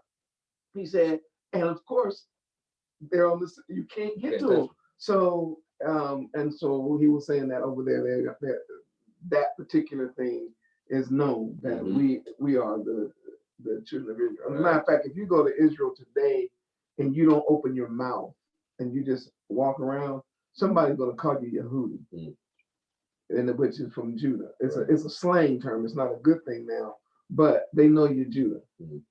Okay, so here's an image that was recognized by, of course, what is it? The state, the actual county did this, and you can see it speaks for itself. Free Blacks of Israel Hill, and just to the west lies Israel Hill, settled in 1810 to 1811 by approximately 90 formerly enslaved persons who received freedom, and 350 acres from Judith Randolph under the will of her husband, Richard Randolph, cousin of Thomas Jefferson. These Israelites and other free African American workers, farmers, craft people, and approximately boatmen labored alongside the whites, equal wages, defended their rights in court. The family of the early settler Hercules White bought and sold real estate in Farmville and joined with white citizens to found the town's first Baptist church in 1836. Israel Hill remained a vigorous Black community into the 20th century. So the reason why I put that up is because once again, you see the connection to Israel. And I don't want to get into this today, but I got my mind blown by a brother just a few days ago who opened the can of the idea of the mulattoes, and how when a lot of the Israelis, I'm sorry, not Israelis, a lot of the Jewish people who migrated to America for some reason always seem to hook up with the Black quote unquote Africans, which we now know are Hebrews, and how those two cultures always ended up together. Not always good, they're not always bad, but those two, so you would hear the term in a slang, the N word. I'll just say nickels. So you would say nickels and Jews, you know what I'm saying? So they were like in the community. So my point is there's been a relationship there. And I believe it's because, I believe because we are the original, the original people. Also, I was just brought to the knowledge of, I think, Yale University's Hebrew teacher. A brother showed me this, that Yale University's first Hebrew teacher was taught by an original Hebrew that came from the Holy Land. He was born in Hebron or Hebron. How do you pronounce it? Okay. So just wanted to put that out there, that information, Zion, about who we are and whose we are is real, and it's been out here for a while. All right. So let's now. Oh, go ahead. Oh, that was it for me. That's it? Yeah, for now. That way, who can All right. So we've had a good time tonight. I'm going to basically pick up my part next week. Because I can see that the hour's getting kind of late, but I will definitely pick up my part next week. I gotta go through some information concerning Deuteronomy, and I'm gonna give you some identifiers. Remember, when we're looking for the people of the Bible, you want to use the biblical descriptions of the people of the Bible. Okay, so you gotta. I know it's hard, Zion. You gotta throw out the European images of all the people. That's why I've been talking about that whole get rid of that Charleston Heston thing, because he cannot be Moses. You got to get rid of you. You got to get rid of all the European pictures in your head. None of these people are European. Everybody who reads the Bible now, they know that these people are Semitic. And because we presented the information, the Semitic people are Black people. Semitic people are African, Asian, mixed. That's who we are. That's what we are. And Asia has to do with the continent. It's the place. It's East Africa, right? So the Bible is an East African book, all right? And it deals with East African tribes. Okay, so when we do see descriptions, and this is basic for the beginners, in the Bible, you should pay attention to them because they obviously are pointing to something. All right, so I'm just going to give you these, and we'll pick this up next week. But I want to at least give you a few that some of you may know, you may not know. I gave you Adam, okay, which his name literally means will be like a dark red, or what we would call brown. It's like the dark earth, the color of soil. So we're not talking about white skin here at all. All right, so that's Adam. And then you've got Joseph. I'll just give you the verse, Genesis chapter 42. Joseph is one of the 12 tribes of Israel. He was sold into slavery by his brethren. About 20 years later, when his brethren went because of a famine, Joseph had been exalted to the second. He was second in command of all of Egypt. And his brothers did not recognize him. The brothers thought he was an Egyptian, right? Which means that he's not white. Because if you take a white person and put him in Egypt with all these dark Black people, when his brothers, who's supposed to be white, would have went in there, so you got a white family going into a Black country, and you see a white boy, you would have been like, oh, that's my brother. But no, they're all Black people. Right. So we know that according to that, his own brothers didn't recognize him. Why? Because he was Egyptian. Okay, then of course Moses. We find Moses' story in Exodus chapter 2, where we spent a lot of time on that if you've been following the ark. And of course, Moses was mistaken to be an Egyptian by Jethro's daughters. Also, at the Ruel. And then, of course, in Exodus chapter 4, we get the miracle of Moses putting his hand in his bosom, pulling out his white, he put it back in, it comes and turns back at his other flesh and turns again, which means it regained its brown color. It's not hard to see. All right. When you read a description of King David, you will see that the description of King David is that he's ready. And the word ready just is a word for red. Okay, so he's not what you would call white. He's what we would call brown. Ruddy is a light brown color, right? And you can look up, and it's a light brown color that leans to like a reddish tint. And that's King David. Right. Because a lot of people say, Esau is, and they think Esau He's is the a only white one. man. And it's really difficult for me to get this over to Zion. Esau is not white. Right. Esau is a Hebrew. He's not an Israelite, but he's definitely a Hebrew, and he's definitely black. Now, of course, when I use the word black, I'm painting with a large brush because black people come in with all shades. Oh. You know what I'm saying? So let's just understand, but his roots go back to a black man. He is ready. And by the way, he's not called Esau because of the color of his skin. No. He was called Esau because of a red bean soup he was eating that he sold his birthright for. That's right. Do your research. That's right in Scripture. Do your research. That's the truth. In the Songs of Solomon, we are told, I think in chapter 1 or 2, and then in chapter 5, where it literally says, I'm black. No, we're going to get too much further than that. And then in the book of Job, Job says, my skin is black upon me. And some white people say, well, that was a white man that was just hungry. Well, when white people get hungry, they don't turn black. I mean, there's so many lies out there. Right. And this video is not to chase down every lie. I'm just trying to show y'all how the Bible didn't have no problem talking about certain things. When black people go through starvation, hunger, famine, pestilence, our skin darkens. Even if a black person like has to go through like dialysis and things like that, even today, you see the darkening of the skin because of the stresses that the body is having to go through. Okay, then of course we move from there. Number 1 to Hamashiach. Hamashiach is a black man. And remember, Hamashiach is the second Adam, so most likely he's a dark black man.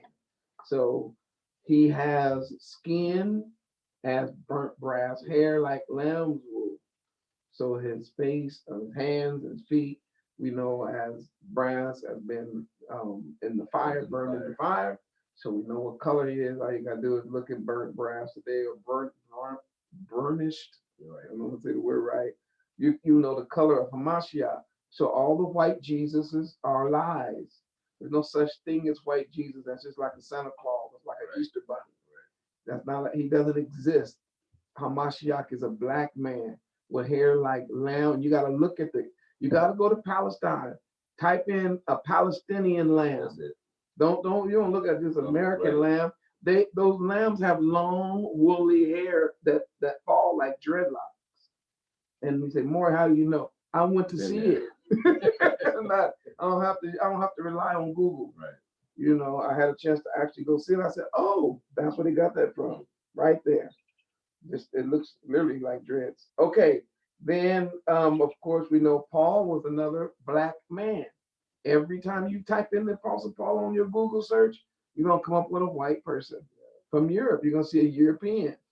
When Paul said that he was a Roman citizen, he just meant by birth he was born in Rome. Like that's in America. Right. Citizens of America. Man, perfect. And so then you do the research and find out that he was mistaken for an Egyptian. And we've already established that the Egyptians are some of the blackest people on planet Earth. So if Paul is mistaken for an Egyptian, he must be very, very dark. And of course, Hamashiach, when he was a baby, was told Joseph, the angel told Joseph, Yah told Joseph, go take the child and hide in Egypt. You sure it was Egypt? Yeah. It wasn't Amsterdam? Maybe England? Was it England? Was it France? Sweden. No, Germany. Go up to Germany. Ireland. Ireland. Yes, that's a good hiding place. They won't look for 'em up Yeah, no, nah, they would never find him there. No, you gotta go to the hood. They had to go somewhere where they could do what? Blend in. That's what they were doing. They're hiding. Okay. Again, I'm just giving you verses. We'll expound on these a little bit later.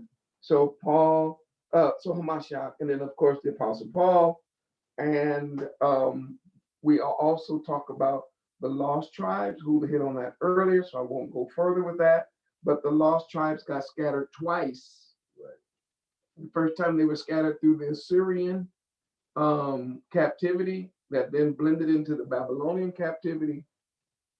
And after that, pretty much Judah came out of captivity. Believe me, beginners, this is a lot of information. I told y'all we have too much. But just understand that the majority of the people who came back into the Holy Land was really Judah and Benjamin. A lot of the other tribes dispersed. And that's why we teach at the Ark without any apology. You cannot look only for black skinned people to see Hebrews, because they really honestly did mix with everybody. It's just a fact. So you can lose if you start mixing with the Europeans. Doing it to this day. Yeah, we do it right now. And you're gonna get. I had a big old list, but I'm not gonna do it today. Of people who you would call passing. Okay, then remember we were ran in 70 AD out of the Holy Land, and that's what Iran covered. And of course, what another thing that you're going to discover is as those slavers came into, and I told you they were the most wicked, dirty, nasty, perverted people on the planet.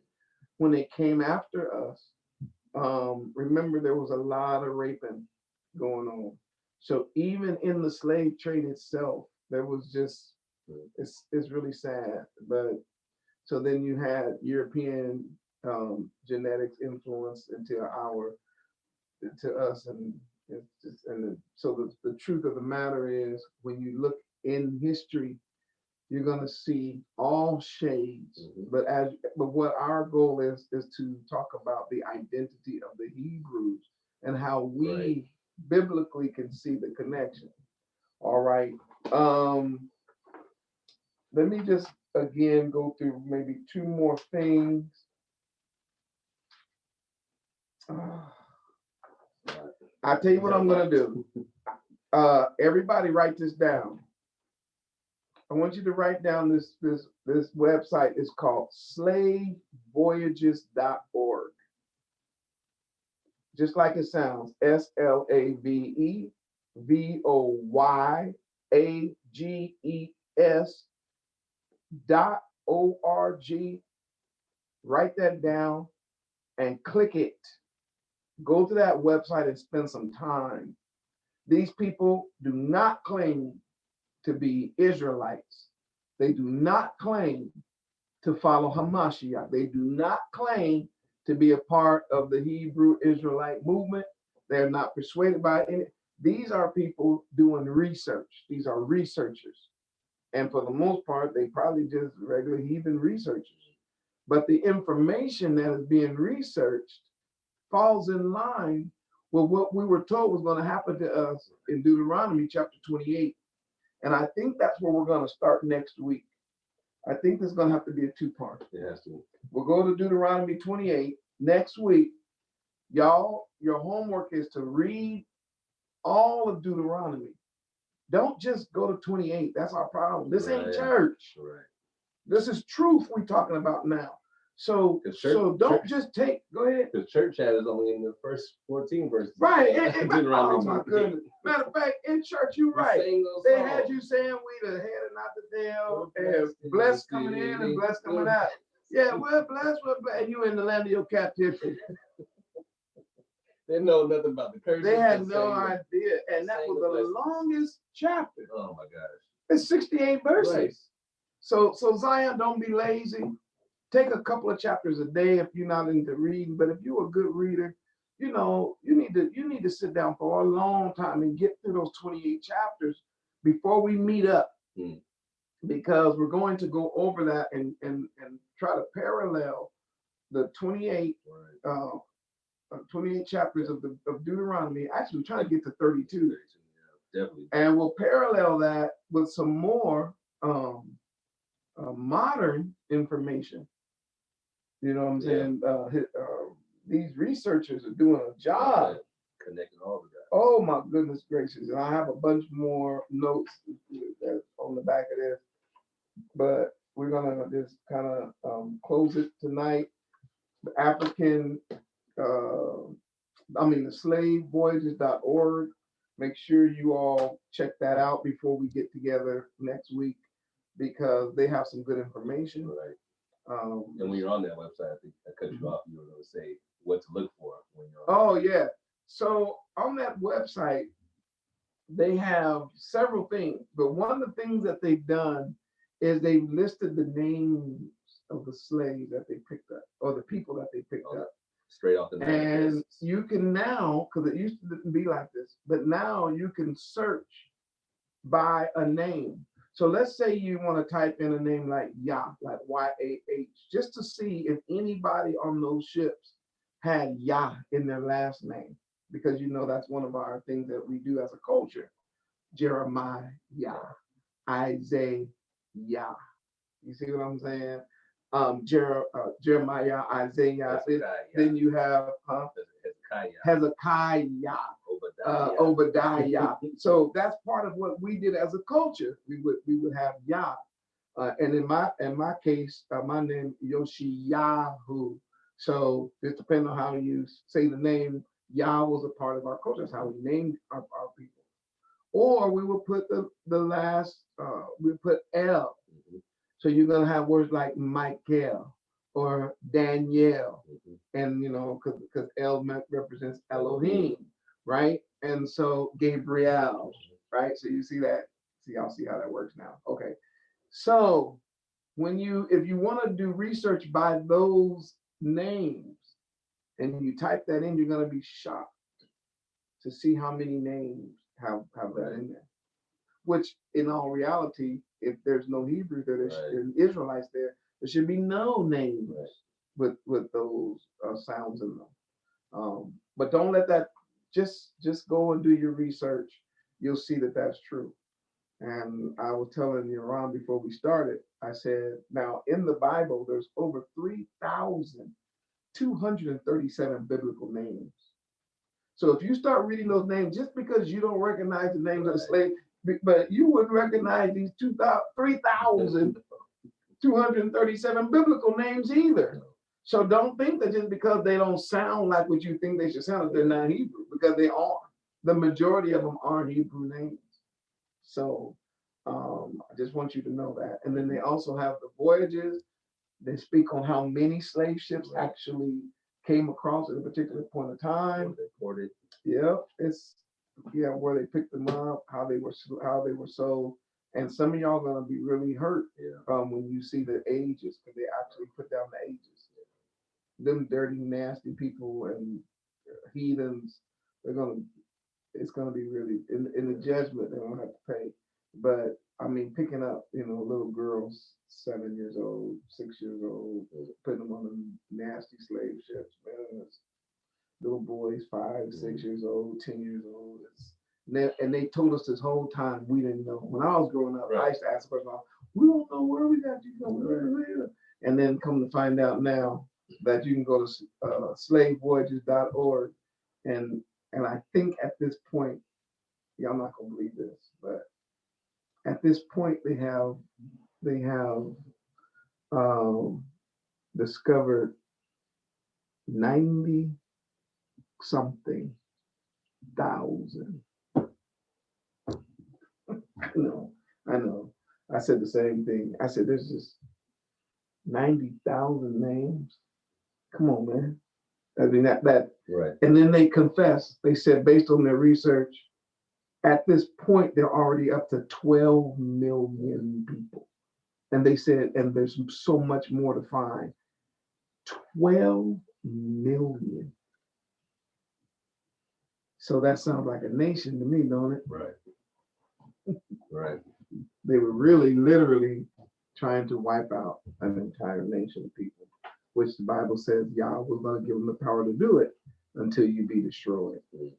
But Hula read to us earlier that part of the promise that we have to look forward to. He said, in the land of our captivity, he said, if we wake up and we call on his name, he's going to restore our name, our language, our relationship with him.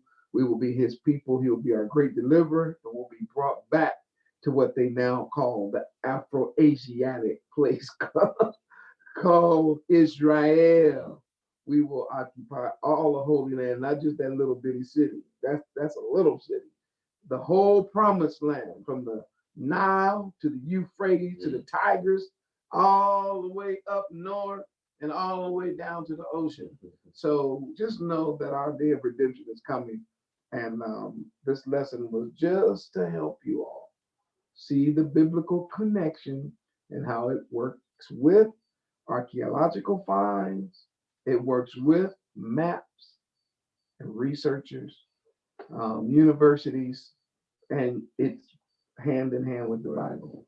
Let us go out tonight with Psalm 83 on our mind, so we'll know that this was. I hear people say, "Man, that's just too much information." The truth is, it was a conspiracy. Right. The nations have conspired against Israel. They said, "Let us cut them off from being a nation, that the name of Israel will no longer be in their remembrance." And didn't that happen to us? Yes. We had no clue who we were.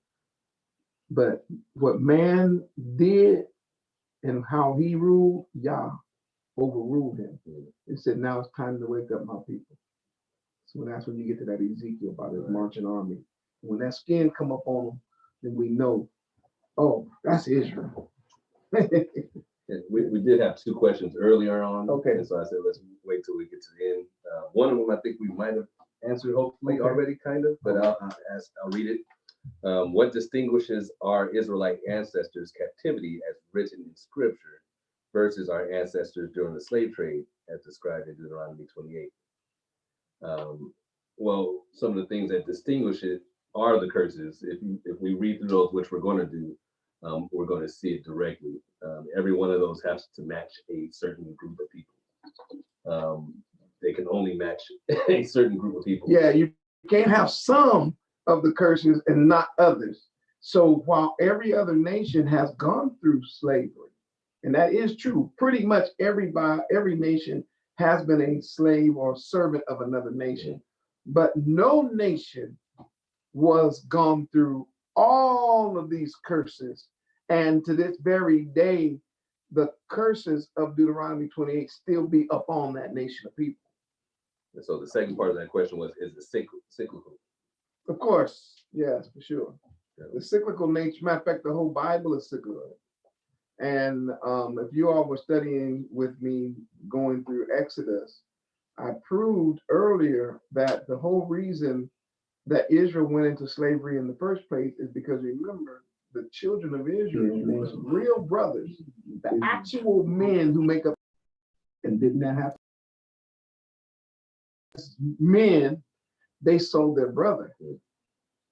So when once you set in motion, the Buddhists call that karma, but the Hebrews just say you reap what you sow. So once they sold their brother into sin, into slavery, then after that you're going to see that slavery is going to become part of the nation of Israel over and over and over again. So they sold their brother into slavery, and then their brother, then Egypt puts them into slavery, and then later on they go into Babylon. I mean, you see the cycle. Maureen, We get Hamashiach, can you hear me? and of course we end up in the worst slavery ever, which is this last captivity. Maureen, before you do Psalm, the Psalm, Dawson has had the hand raised. I know you can't see it on your end, but he did kind of say something. Then I know you're going to close out. Sorry for interrupting. Yeah, go ahead, Dawson. Alrighty, sorry, just real quick, because I was looking at that same question too. The main difference between previous slaveries that our ancestors went into compared to the slavery we most recently went into is that let's compare it with Babylon directly. Daniel was known to be from Yehuda. Harriet Tubman was not. Frederick Douglass was not. Our people here didn't know where they were from, right? They weren't a people, essentially. So the main difference of what our ancestors went through in the past was that they knew where they came from. They might have tried to assimilate from Babylon, but as soon as who was the king of Assyria who came over and took Babylon and said, hey, you guys can go back to Israel. Everybody knew they could go back. They had a home. It was still desolate. Nowadays, we have somebody else there claiming to be us. They look different, and then they tell us that we are not the people who we are. So the main difference is back then, they received a reprimand. This captivity that we went into, we received the full weight of judgment. He didn't hold anything back. Right? And so when we talk about something cyclical, yes, things are cyclical, but there are times when things go to a certain degree, to a certain extent, right? It's like when we look at Egypt. In Egypt, we also still knew who we were. We even remembered who our Elohim was in Egypt, which is the reason why when we called out, we were saved. But if we look at Egypt and we look at all the things in Egypt, that was only to a small degree. We know this because when we get to Isaiah and Jeremiah, and it talks about the second time, it says people will forget about what happened in Egypt. It will be so terrible.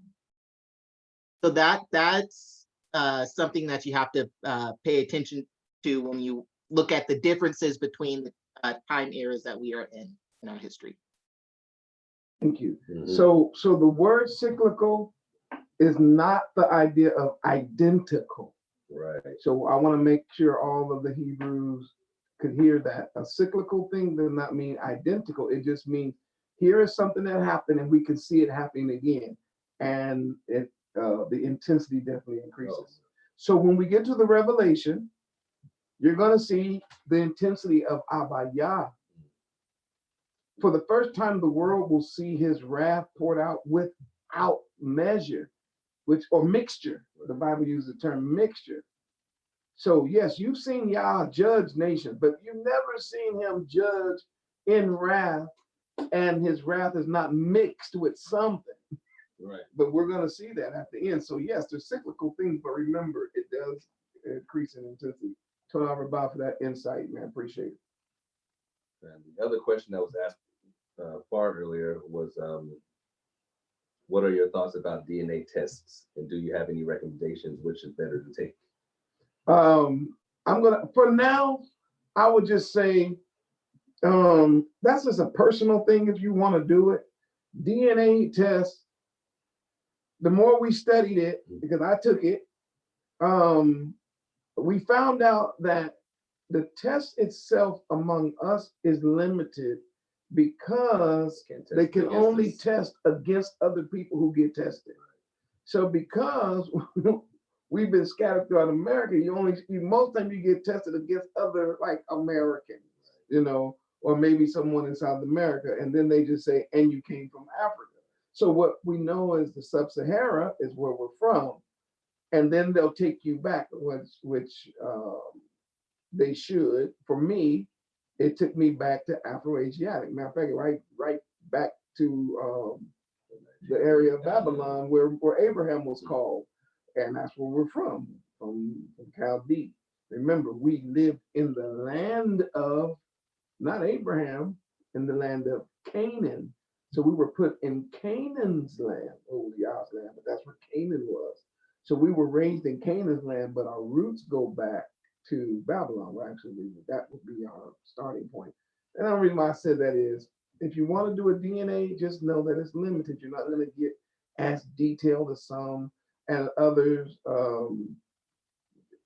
they just can't, it's not going to be a definite answer, but it will it will do some things for you, but Right. So I looked into this pretty much a couple years ago, and because I was eager to do DNA testing, and by all means, if you're going to do it. But like Laura said, it's not something that's going to tell you everything you want to know about yourself. There are certain things that DNA testing just cannot tell you.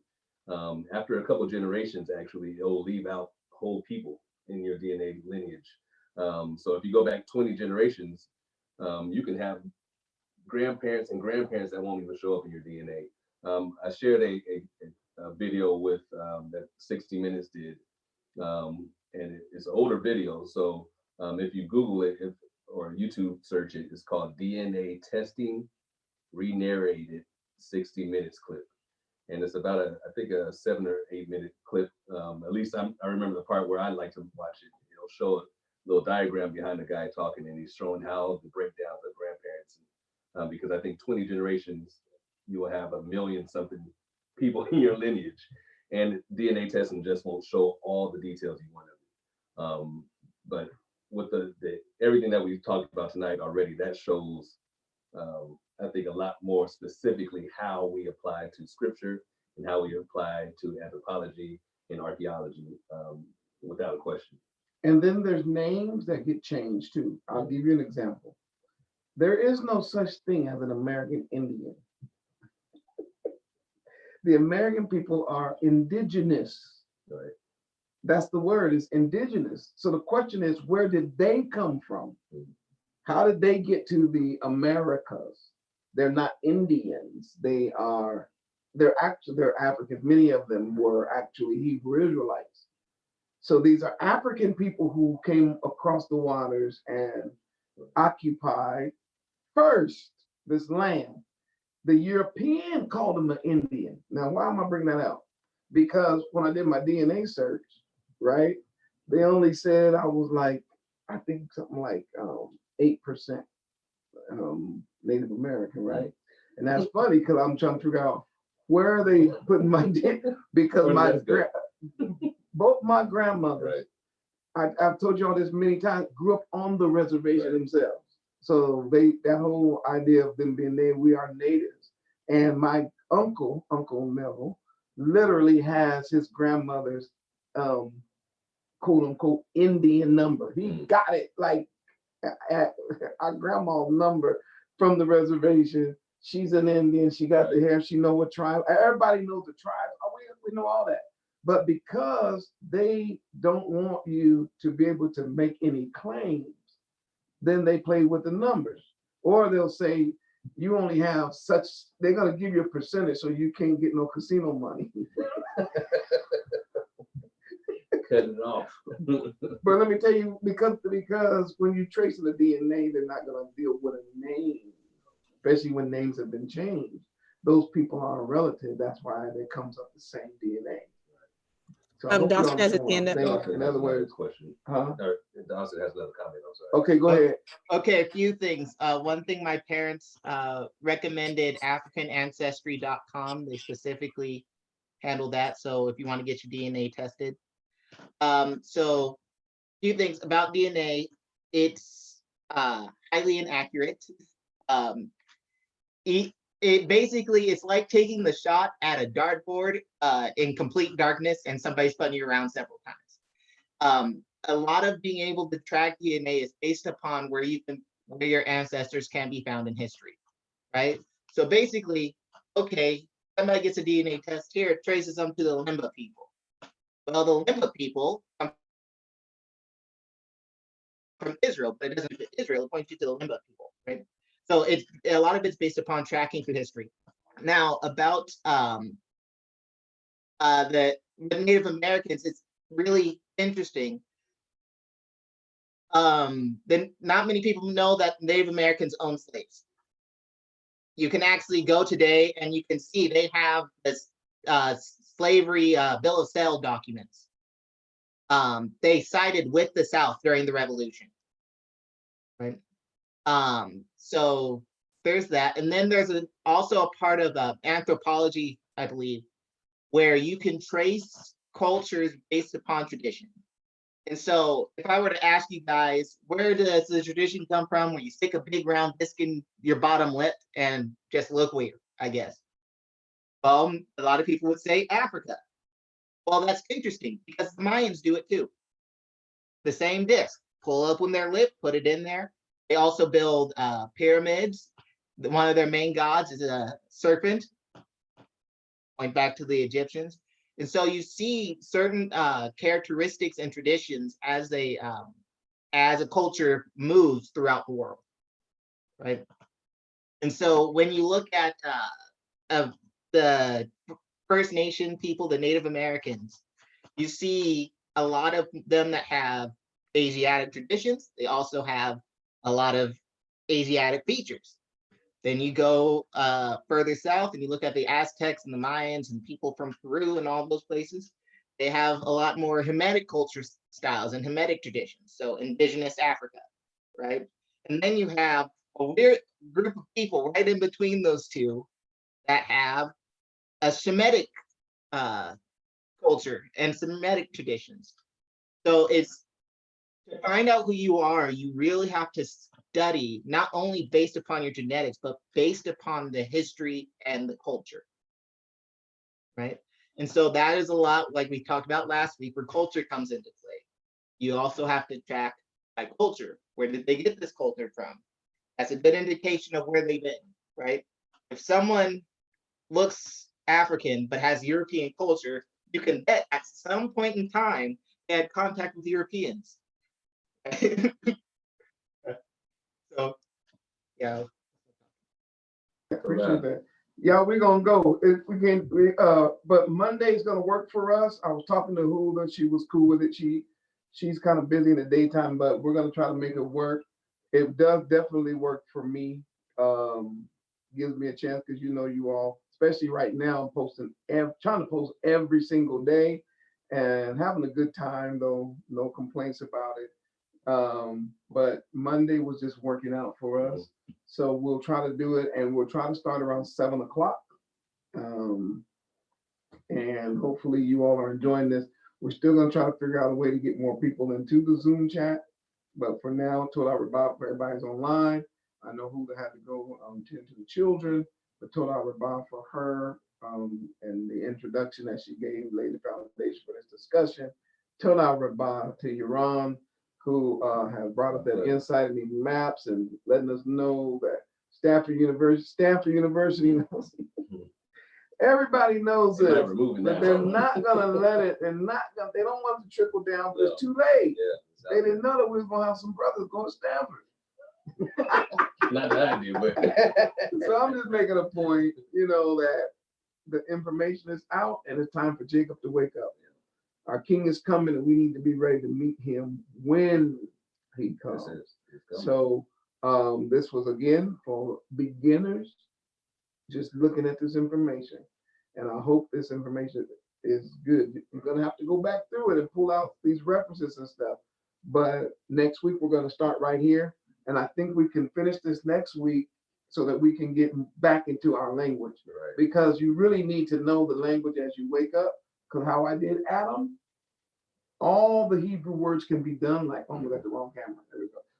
The way I did Adam and found out that Adam was a black man just by using the word, all of the Hebrew words are like that.